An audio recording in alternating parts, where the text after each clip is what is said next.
All right, guys, so interesting stuff happening today. I got a call.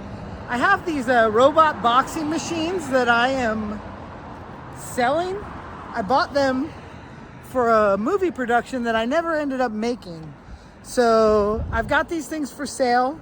They're called Boxer Jocks robots. They're like real Rock'em Sock'em robots. You get inside and you battle. And we've had some good times with them and stuff, but never made the movie. Some circumstances happened. It fell apart a little bit. So we're going to fix these up and make sure that they're good to go and get them ready to show them. But on top of that, check this out. So here we have our Terminator 3D print. It's in a couple pieces that he'll get put back together. I'm gonna cut off the head on that mannequin and see how the head fits. These are the robots. So we'll get these guys out, get them started up. They have like 8 horsepower Honda motors. They've got pneumatic punching arms with compressor. Just want to make sure all the air lines are good and hydraulics are good. And we'll get them fired up and see how they work.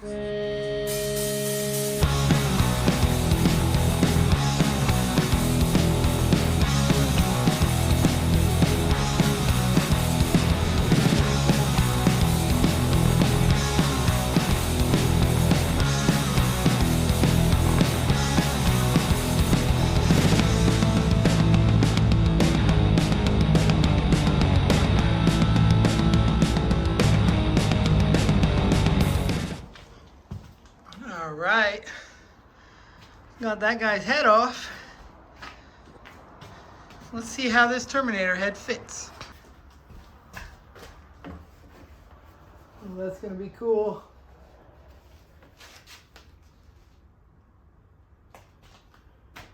I'll be back. And the story of how I came to get these guys is pretty crazy. I was surfing Marketplace. Actually, I was referred. Somebody, a buddy of mine, Topher, sent me a message, and there was a pair of these for sale here in Las Vegas for an extremely reasonable price. They were like $1,500.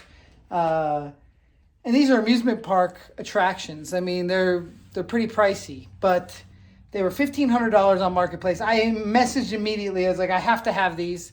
And the guy said, they're gone already. It ended up, I became obsessed with the Boxer Jocks boxing robots, and I started looking them up on YouTube. And they had, I love animatronics, like old pizza store animatronics. I love stuff like that. And I love robots. So I became obsessed with the idea of owning a set of these because I could make a TV show like WWE, but with boxing robots, or I could make a movie. So I went down this huge rabbit hole. I ended up discovering who invented them, and he lived in Texas. And I went and did a movie called Devil's Night in Texas, and I reached out. I wanted to go meet him, go to his shop. I was so interested by this creation of like live action Rock'em Sock'em robots. And so he wasn't available, or I wasn't available. Something happened. We weren't able to catch up. But he did inform me that the ones that sold in Vegas, he made and shipped to Vegas at full price, which is like $20,000. And they were for the owner of the UFC, not Dana White, but there's another owner. There's 2 owners, I guess, or they're partners. It wasn't Dana White. It was the other guy bought those for his kid's birthday party. And I was like, what? That's the coolest birthday party ever. Anyway, he sold them for $1,500 like 3 days later, just throwing that away, and somebody here locally got them, and I've never found out who, but I tried. Anyway, I hunted for several years, and then the creator sent me a message one day that was like, there's a set that's for sale in Springfield, Illinois at like a theme park, like a mini golf go-kart place.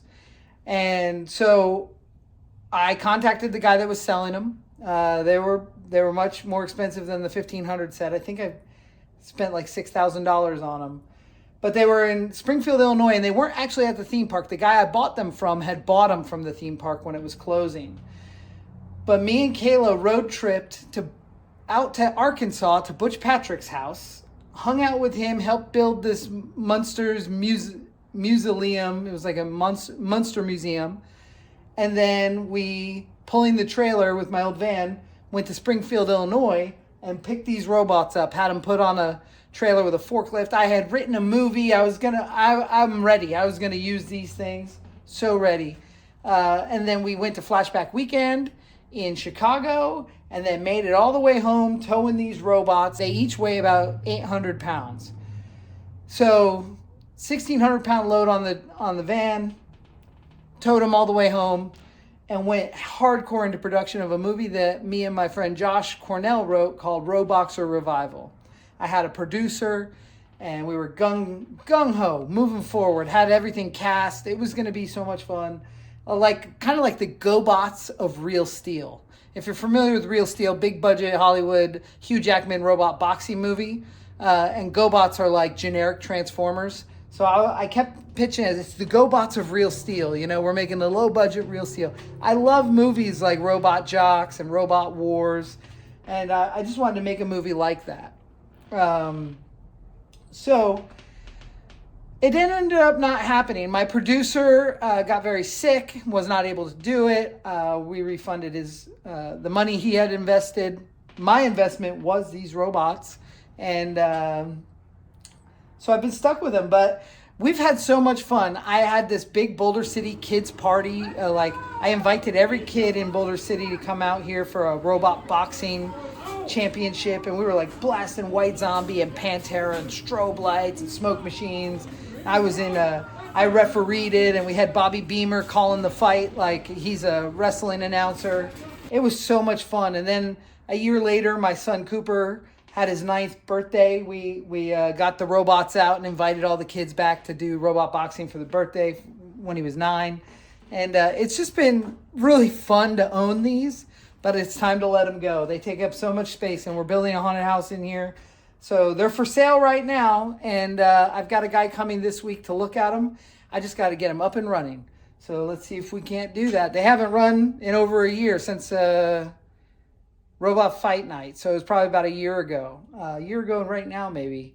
But let's see if we can't get these guys up and going.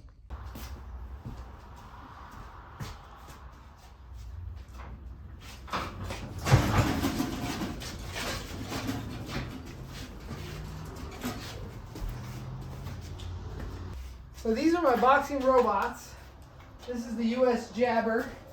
He has pneumatic punching arms.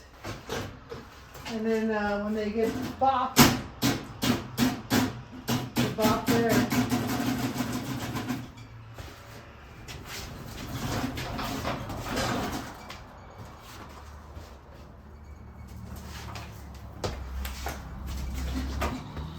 In the back here, you climb in.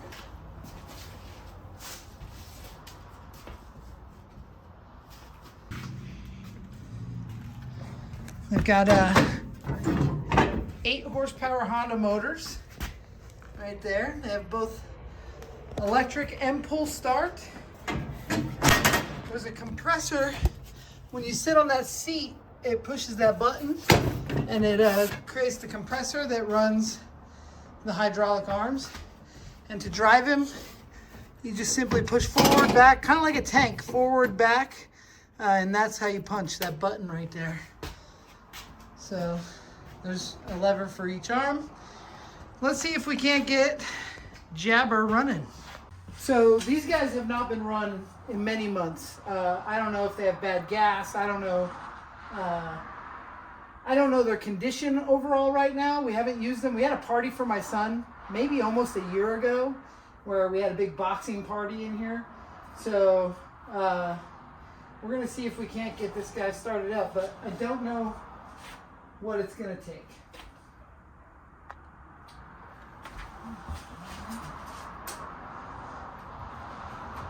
I'm sure the battery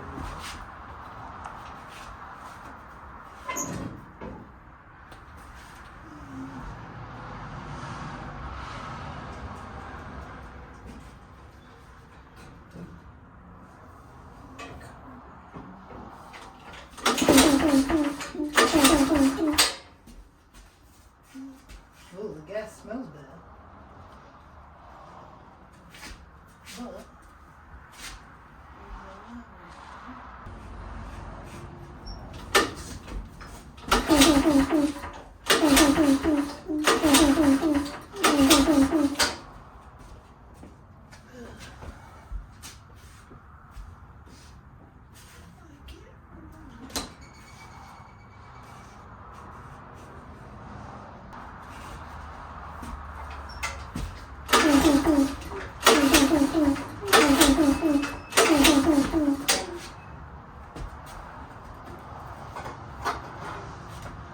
gas.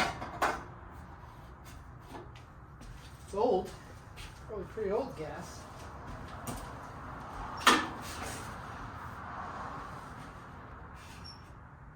That's on slow.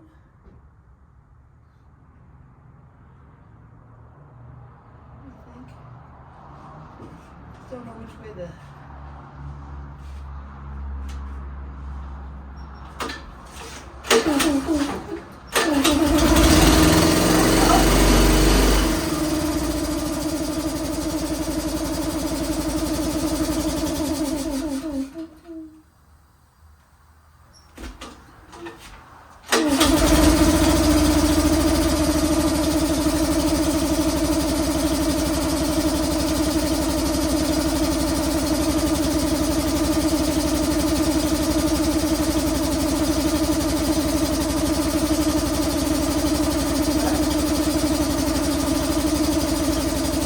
warm up a little bit, burn some of that old gas, and then we'll check on the airline.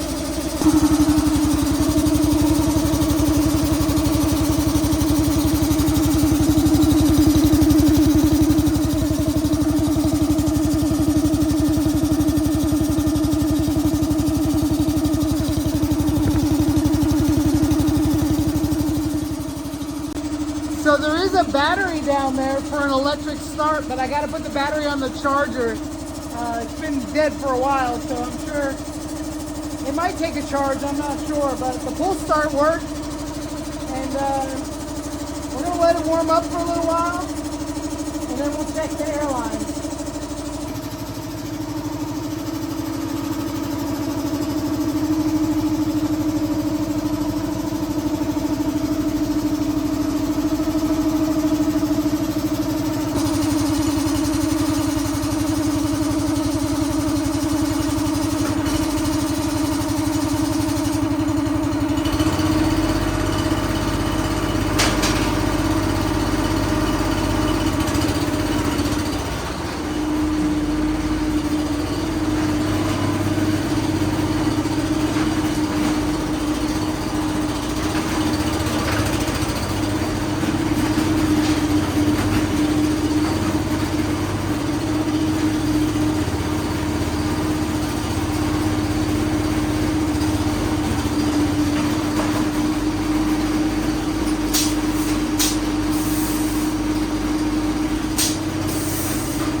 This one is out of gas.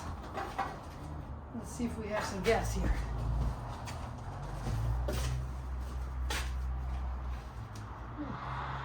Well, that sucks. So much for a safety can.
Can hear there's a blown airline here. That needs to be replaced. That went to right there. So that we're getting no air pressure whatsoever. That line needs to be replaced. And then he would work. But his punching is not working on this one. So as you hear that airline whistling out, that's a pretty easy fix. I gotta come up here and reattach this airline. And once that's done, I think we'll have 2 functional boxing robots that are ready for sale. And hopefully I sell these things this week. I got a guy coming, he seems very interested. Great for amusement parks, great for all kinds of stuff, but I'll be sad to see these guys go.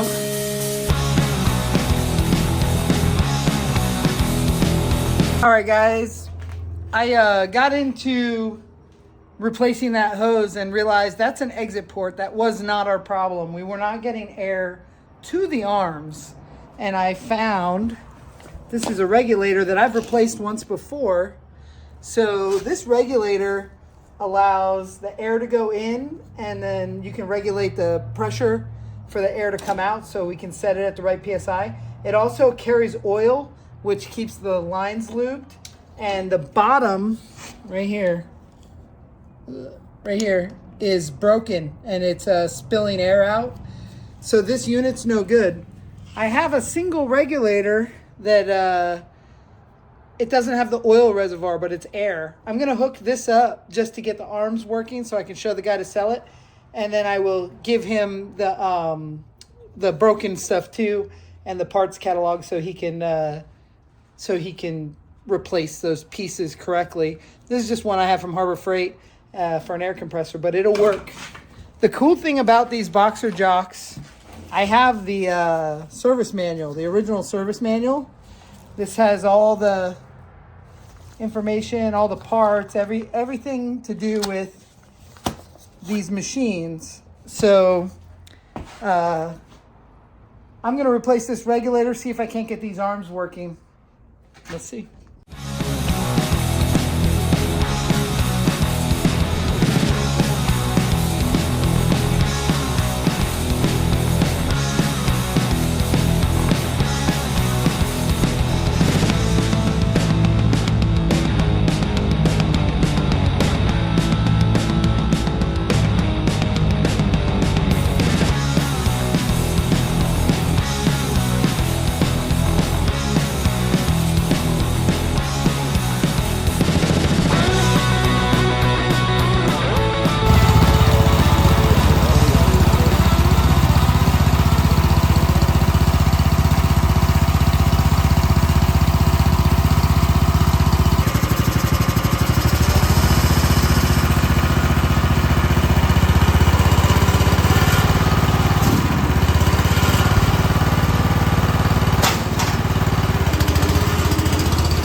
Well, guys, that's about all the time I have to work on them. Unfortunately, I was not able to get Tox 6 punching going. I'm not quite sure what it is. Seems to be electrical. Hey, guys, so I ran out of time working on that robot because we are headed to Disneyland, and this is one of my favorite stops on the way to Los Angeles from Las Vegas. It is Peggy Sue's 50s Diner. This is one, I mean, the food here is fantastic. They got this really great, like, kitschy vibe. Everybody's wearing 50s attire, and they play a lot of good music. Great artwork, good food. We're gonna go to the beach. Cooper, what's your favorite part about Peggy Sue's? Dinosaurs! Yeah, we'll go check them out. There is fish. The artwork in here is so fun and kitschy. Look, we got Betty Boop is greeting us here. And this guy looks familiar. Gag Studios butler. We've got a couple of those, actually. Ah, the king! Thank you. Thank you very much. I got a cool gift shop in here. Get your lotto tickets. And there's some bathrooms down here. This is a sneak peek into the women's bathroom at Peggy Sue's Diner.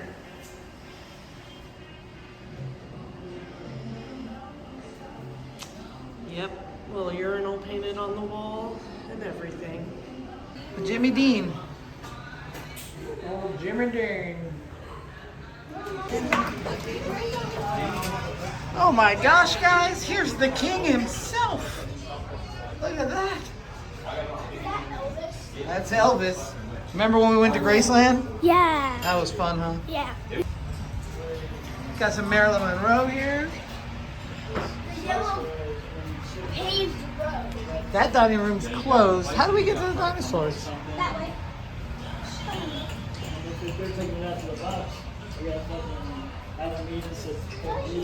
No, you gotta go through the closed dining room. The Blues Brothers are in here. This way, right? No, this way.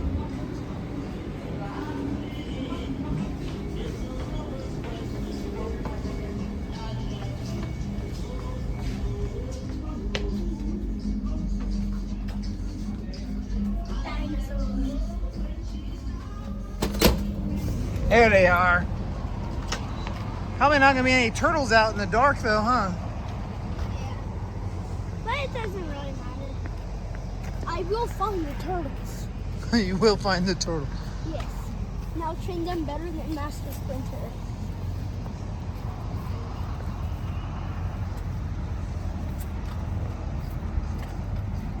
So what kind of dinosaurs are these, Cooper? Spinosaurus? That's either a Brachiosaurus, Diplodocus, or something else, like a Titanosaurus. And then that's a big giant primate. That's like King Kong right there. Yeah, it's an ancient primate. What's your favorite dinosaur? Spinosaurus. Like out of all dinosaurs? That's awesome. And then my favorite aquatic dinosaur would definitely be the Megalodon or the Mosasaurus. Ah, Megalodon or Mosasaurus. What's this guy? Ah, crocodilian. And the flamingolins. Flamingolins. But no turtles tonight. It's too dark.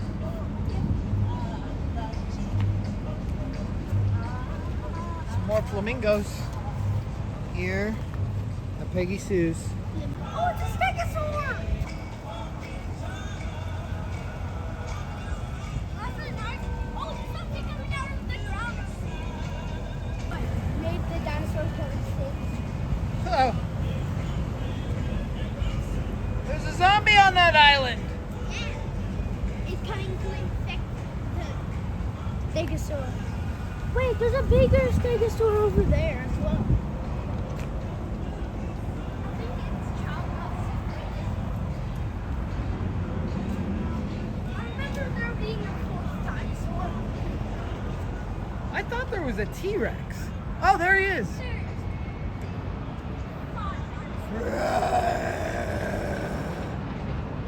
it is.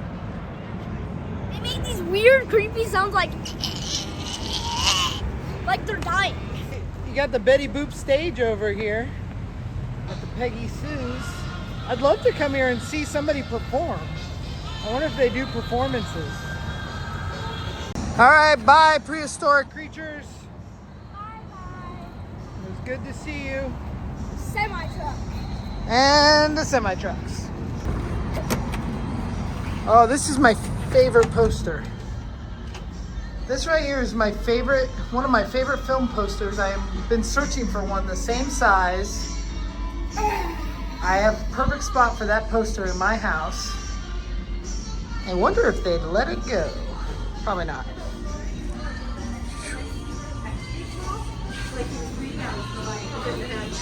And he died really young.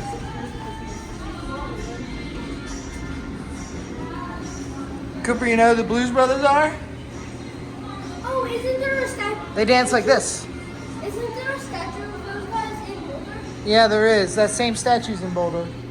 And your sister's doing a play where she's going to be singing those guys. Oop, is that the door? Hey, cool. There's more Blues Brothers. So there's a picture on the wall here, and it says Kristen Stewart. But what they negated to say is she's standing right next to Scout Taylor Compton, one of our own, horror icon from Halloween. I worked with her on the Texas Chainsaw Massacre video game. She's a very good friend of the Monster Museum.